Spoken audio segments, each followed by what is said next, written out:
Hi Justine, it's Nick, and I'm going to go through the Pott Street survey. I'm going to start with just a refresher on the property as a whole, and then we get into the survey. So I've already read through it, I've already highlighted some points of interest.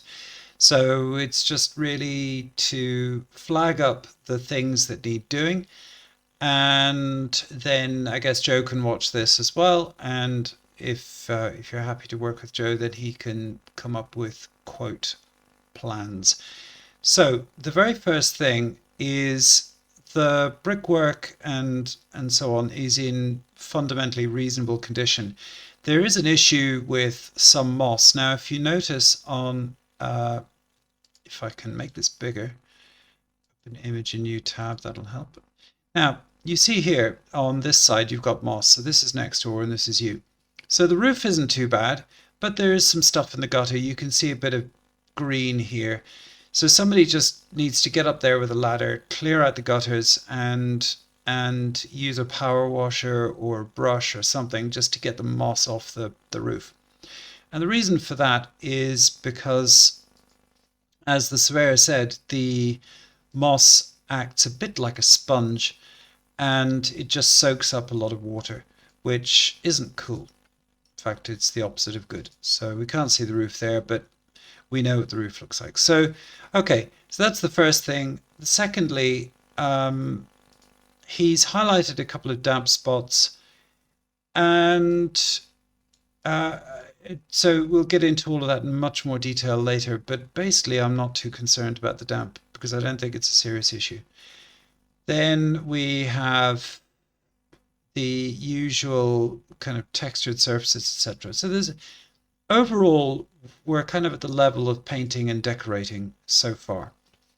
Now, one of the good things is that this property was heavily renovated, probably 30 years ago or less, maybe. And the reason I think it was probably less is because if it was 1970s, you would have had the flatboard uh, banisters, but these are more recent ones and they comply with more recent building regulations. So that's a thing. And this is a nice little staircase, actually. It's nicely done. Kitchen's nicely done. So, so the other thing to note is because this looks like a back to bricks renovation, it means that a lot of the walls are plasterboard, which is really good, and the surveyor talks about this. So this is also good. It just means that the fundamentals of this property are reasonably good. And going upstairs, you've got this other banister, and then we have, there you go, obviously the main bedroom. A couple little marks there, but the surveyor didn't talk about that, so I assume there wasn't an issue. And he did say that the roof seemed to be in reasonable condition. Now, here's a bit of DIY painting and decorating. This place does need painting and decorating. And you can see here, bedroom, possibly new carpets.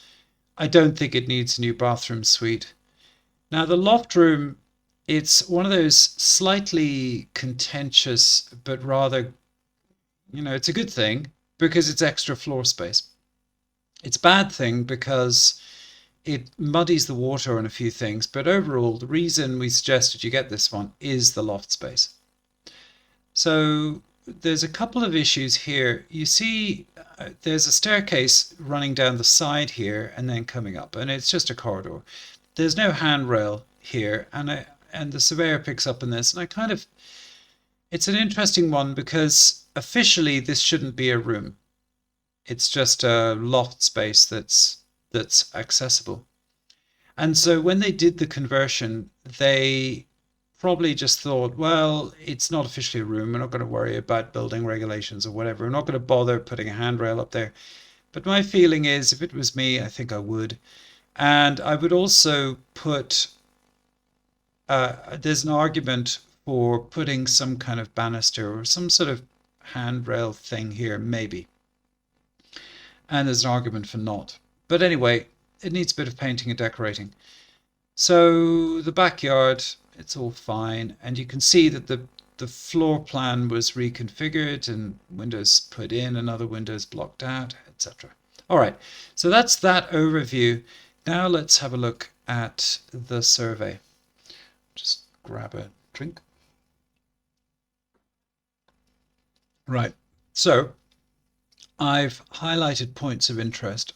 I better just do that. So, all right, so he's happy with the purchase, thinks it all works, and he says defects require attention. Now, the thing is, all things are relative. So, surveyors generally suggest the worst, as it were. They kind of flag up things and they go, oh, it's terrible, but it's all relative. Anyway, he says that it's a decent purchase at this price. That's nice to know, because if he thought it was a terrible purchase, then I don't need to wear these. If he thought it was a terrible purchase, then that would be a problem. But he's saying it's good. So, whew, relief. All right. And he's talking about windows being an issue. Now, I want to get into that a little bit more later on. Roof covering, etc. So there's nothing, to me, there's nothing fundamental that stands out as an issue. Now, a fundamental issue would be a massive stepped crack in the back wall where the whole thing needs propping up and redoing, etc. None of that kind of stuff. So it's a fundamentally solid property. Now with EPC, that's a whole separate topic, but because of the loft room, generally speaking, EPC certification will give a lower score because the EPC assessor doesn't know what's in the loft. So when they go to the loft, let's just go here. Right, when they go up to the loft room, if this was a normal loft, they would see a load of insulation on the thing. They go, okay, it's got the insulation, therefore give it a score. But the assessor isn't going to knock holes in the ceilings and the walls to find out how much insulation there is. So therefore, they tend to score the insulation, the EPC scores lower because of that. Anyway, but we're talking about the survey as opposed to the EPC thing, but it's just a minor aside. And right, you're not going to get, people who live there aren't going to die of radiation poisoning. That's good. No flood issues. Coal reporting area, that is a point. I'm going to pause, be right back. Right, I'm back. And just to explain what we're talking about and looking at, there's a map thing here, and it shows where there are open mine shafts. So there is something nearby, but from what I can work out, it's about here.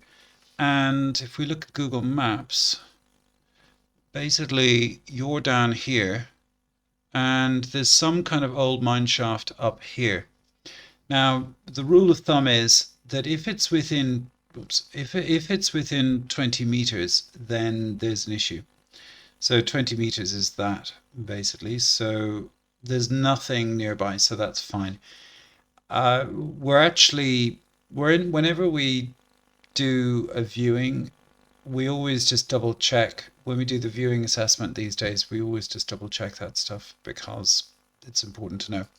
All right, anyway, so broadly, there's no issue there. And then flooding, there doesn't seem to be a flooding issue. We also check for flooding these days. So, okay, no chimney stack. I don't know if that's a good thing or a bad thing. It's probably a good thing. It's just one less thing to fix. And he talks about the moss. It's much worse on the next door neighbor's property. Now, the point that he makes, which is actually a very good one, is that moss acts like a sponge, and it can effectively like suck up. If it grows up underneath the slates, it can affect the way the water comes off, and in theory compromise the roof a little bit. But it's a very minor issue. Now, and it just involves somebody getting up there and with a trellis scaffolding or something like that, with a jet wash or a brush, and just brush all the gunk off. Now, the next thing is the main walls, and he's saying they're right. So he's talking about some issues with damp proof, but there is already evidence of a damp proof course here. And what he's looking at are these little, you can't really see it very easily, but there are little holes down here.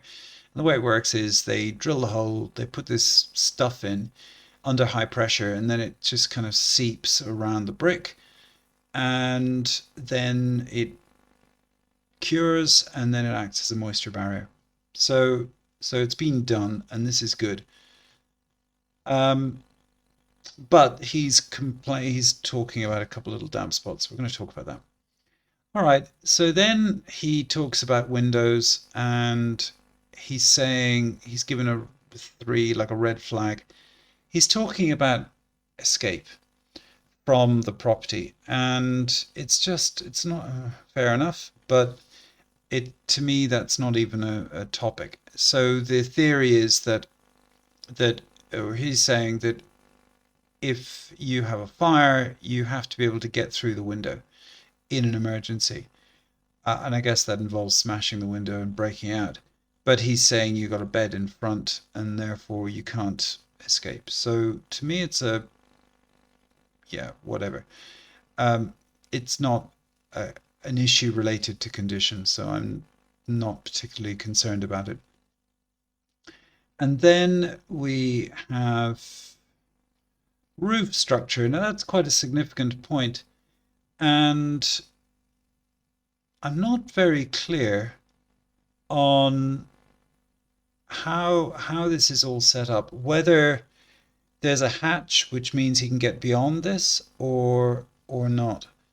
Um, Part of the loft. Okay, fine. So you can actually have a look through here, and there's insulation in there, which is good.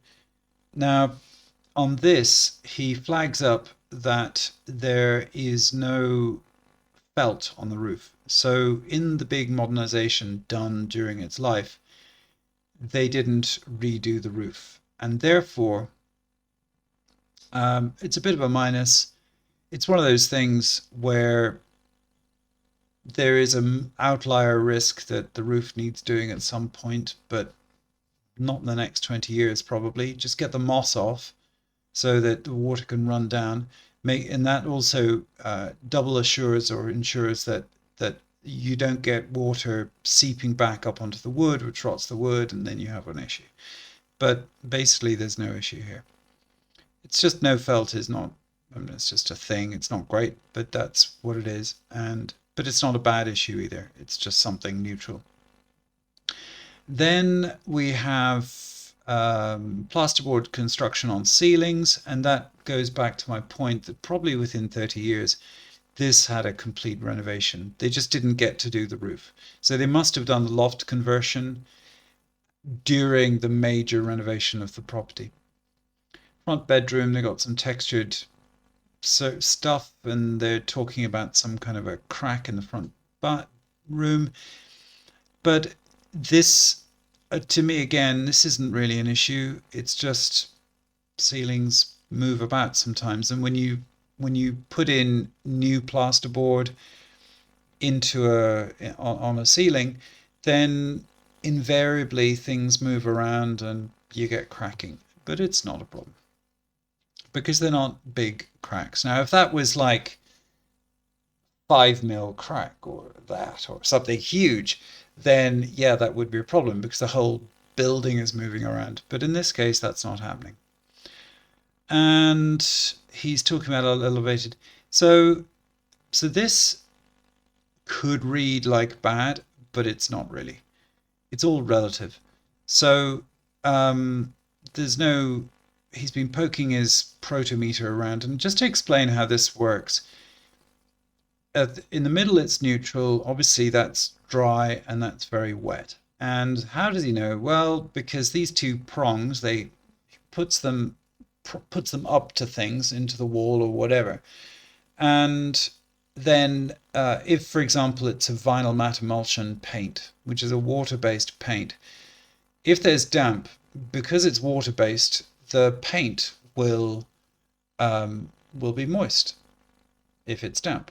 But if it's an oil-based paint, we know that oil and water don't mix, and therefore it acts as a barrier layer. And therefore you can have damp behind oil-based paint, but the little reader just says it's dry, because he's not going to stick the pointers right into the wall to work it out, because that's damaging the place and he doesn't want to do that. So anyway, this is why protometers readings are a bit suspect sometimes, but that's okay. Most walls are vinyl matte emulsion because it's the cheapest paint. It gives a nice matte finish, and it's easy to apply, and it's non-toxic and all that good stuff. So, okay, so when you get nothing, like a total green like this, what that tells me is that this is probably some oil-based paint, and he hasn't actually stuck the thing in far enough to get a proper reading. Here he's got some kind of reading because it's above 0, so good. When it's 0, by the way, it's like tinder dry, and there's always a certain amount of moisture in the air, so just saying. Anyway, on we go, and again, another reading which I don't really believe. And here we are here. So this is a classic spot where you get damp. It's low down, it's by the front door. So, you know, the door opens, you get a blast of cold air coming in or whatever. And also it's near the foundations. And he's saying it's got elevated levels. Now, if it was right up at the top, then that would be an elevated level that you should watch out for. But this isn't especially elevated. It's just slightly above average. And in my view, this is not a problem. The other thing to bear in mind is that if the walls were discolored, or if there was, or in even extreme cases, if there was uh, fungus growing, like black mold, fungusy mold, well, black mold growing, then that would be an issue, and that would be, you know, we would have flagged that up ages ago. So far it's all good. And I don't think it needs damp proof work. Now here we are, he's talking about the level tests. That's all okay. You know, floor would have to be very not level to be a serious concern. And we then have more level tests. So everything's pretty much level, good. And then what I've got, more level tests. And then here he talks about the chimney breast, and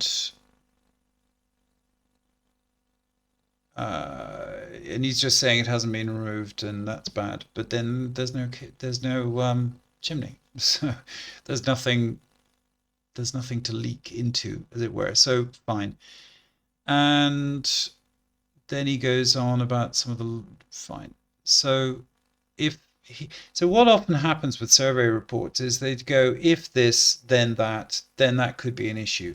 It's a bit like with the electrical certification. They'll go, this is an issue because I didn't see the certificates. But you could have a brand new boiler or a brand new fuse board, which was put in last week. If he doesn't have the certificates, he'll mark it as a 3 and say it's an issue. So it's all about translating these things. And no creaking on the staircase, well, good. And this is where he talks about the handrail. And as I said, for the main conversion, we've got handrails throughout, and they're all building regs friendly. And then we have this issue here where there are no handrails up here. So in theory, so the problem with this whole loft room thing is it would never get building regulations authorization because there wouldn't be a proper means of escape. Stairs is probably too steep or whatever. And but this happens a lot in properties in the north. They don't have a handrail. I personally, for the cost of a handrail, I'd put a handrail in. I just think it's a sensible thing to do. So a handrail up there and then a handrail here. It's just a small thing. You're not acknowledging that it's an actual usable room. You're just saying, well, if you need to get up to a loft room where you store your stuff, inverted commas, then you can. And with these loft rooms, the only thing I would say is that it's, if you're marketing it to let, then you would not market it as a 3-bedroom property, but you say it's 2 bedrooms with a loft room. And in the inference being that, great, you got a loft room and it's an extra study room or a little home office or something like that, which is perfect. But there is a kind of a line that if I owned this property, I would draw, which is, I would say, dear tenants, don't put a bed up there, because if there is a fire in the middle of the night and someone's sleeping, that's a really high risk. If, on the other hand, they're just there during the day working away and they're awake and there's a fire, well, it's not a risk because they'll know and they'll get out quick. So therefore, I would say to tenants, do not put a bed in the loft. And also, you got the legals on this because you can't let it out as an extra bedroom. But as I said, and as we've always said, the benefit is you got this extra floor space, which is usable for a study or whatever. And that means you can ask an extra £50 a month or something like that, because effectively they're paying 50 quid a month for an office, which is super. And no certification, well, we know that. And the radiators looked reasonable. The boiler looks a little bit on the older side. So I suspect this boiler was installed when the property was renovated. So my guess is that this is a 20-year-old boiler. So maybe the renovation occurred 20, 30, 25 years ago, something like that. The question is, would it pass a certification test? And the answer is, I don't really know. This is one of those things for Joe. I think it probably would, unless it's like fundamentally dangerous, but it's just a boiler. It's a regular boiler, so I suspect it'll be fine. Talks about some drainage issues, and he's just saying that everything works, but he doesn't know because he couldn't have a look in, and therefore he gives it a 3. But a rule of thumb is, if it ain't broke, then it probably doesn't need fixing, if that makes sense. If there isn't sewage all over the ground, then it's okay. And the next thing is no garage, temporary thing, etc., etc. So very little to say there. It's probably worth, there's a little issue here. It's just a minor health and safety thing. Just having cracked pavings isn't so good. And then some stuff about the structural alterations. Now, the loft conversion, yes, if you said it's a 3-bedroom property, 3-bedroom loft converted property, then it would need building regs, but you're not saying that. It's just a loft room. So not a problem. And the removal of the chimney breasts, in theory, that could be a minor query, but this happened a very long time ago. Now, let me just check something here, because if the property was sold less than 20 years ago, then if it's sold, okay, 2000, yeah, so my guess is that it got sold after the renovation was done. So I wouldn't be surprised. What happened here was that the property was in a fairly poor state. Somebody bought it, renovated it, sold it for a little profit, and then the owners have just been here ever since. So that would make sense actually, because everything's quite old and the price is quite high. So therefore, I suspect, like, it's all relative, of course, but inflation adjusted, it was the same kind of money as now, roughly. So I suspect it's had a renovation. All right. So in summary, I think it's all quite solid. I think it just needs general painting and decorating, a couple of minor things like add a banister up to the loft, possibly some new carpets. It's all really straightforward stuff, actually. So I hope that's helpful. Thanks.